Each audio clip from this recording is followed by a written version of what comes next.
Venez découvrir la cathédrale souterraine, plus grande citerne d'Europe du XVIIIe siècle. Une visite insolite au cœur du petit village de Saint-Martin-des-Palières, perché sur les collines du Haut-Var. Pour nous en parler, Michel de Boisgelin nous donne ici quelques renseignements complémentaires sur cette curiosité. Le village de Saint-Martin-de-Palières est un petit village perché qui est situé dans le nord du département du Var, dans les collines du Haut-Var, à 20 km au nord de Saint-Maximin-la-Sainte-Baume.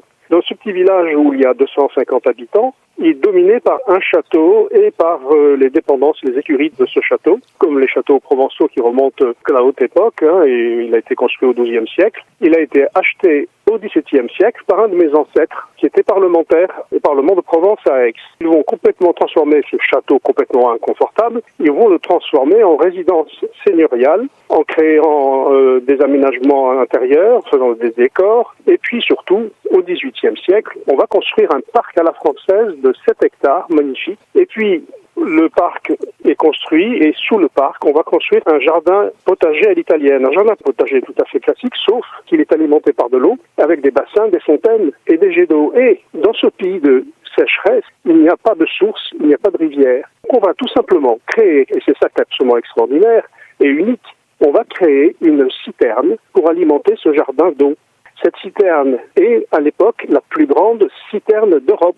Une superficie de plus de 500 mètres cubes, volume d'eau de 28 000 hectolitres. Elle est alimentée par les eaux de pluie que l'on reçoit en automne. Malheureusement, le jardin potager à l'italienne, lui, ne verra jamais le jour. On ne sait pas pour quelle raison. Donc, l'eau de la citerne a servi pendant 5 années de manière à pouvoir arroser les petits plants du parc à la française qui avaient été plantés. Et puis, une grande partie de sommeil, après, pendant pratiquement 300 ans. Il y a 5 ans, je prends ma retraite, j'arrive, j'assèche cette citerne qui avait de l'eau. On retire toute la terre, tout le limon qui a été accumulé à l'intérieur et on découvre cette citerne monumentale avec 6 mètres de haut, des colonnes, 20 piliers, des voûtes extraordinaires.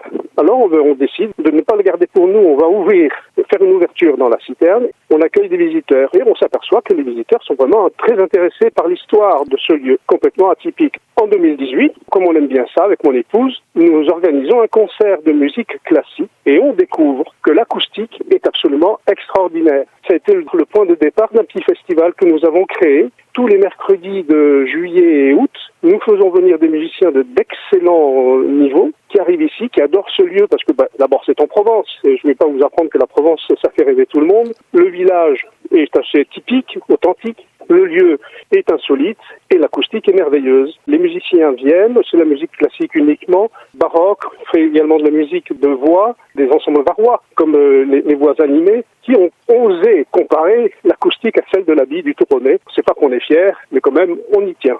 Cet été, nous faisons également notre festival, tous les mercredis soirs à 19h30, à Saint-Martin-de-Palières. Moi, il y a une question que je me pose quand même, puisque je vois une appellation cathédrale. Ça vient d'où, cette appellation que vous avez créée ? Ça va être un petit point amusant. Tout à fait au début, vous comprenez bien que cette organisation est absolument familiale. Nous ne sommes pas du tout des professionnels du tourisme.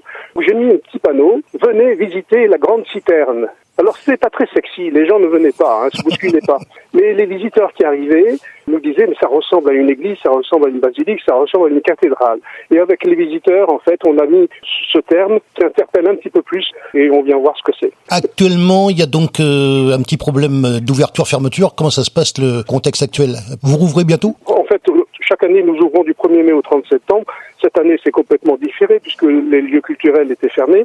Ça y est, nous avons la possibilité d'ouvrir à partir du 19 mai. Ce que l'on va faire, on ouvre réellement le jeudi 20 mai parce que nous faisons les visites les jeudis, vendredis, samedis et dimanches après-midi. Les jeudis et vendredis, la visite de la cathédrale souterraine se poursuit par la visite du château familial. La cathédrale souterraine est ma propriété, mais mes cousins sont propriétaires du château qui est à 100 mètres. On a créé une sorte de flux pour vous préciser l'emplacement de la cathédrale souterraine située dans le village de Saint-Martin-de-Palières que tout le monde ne connaît pas. On est situé au nord de Saint-Maximin-la-Sainte-Baume, entre les deux villages bien connus qui sont Riance et Varage. Et les visites sont les jeudis, vendredis, samedis et dimanches de 14h30 à 18h. Et le jeudi, vendredi, on peut suivre la visite du château.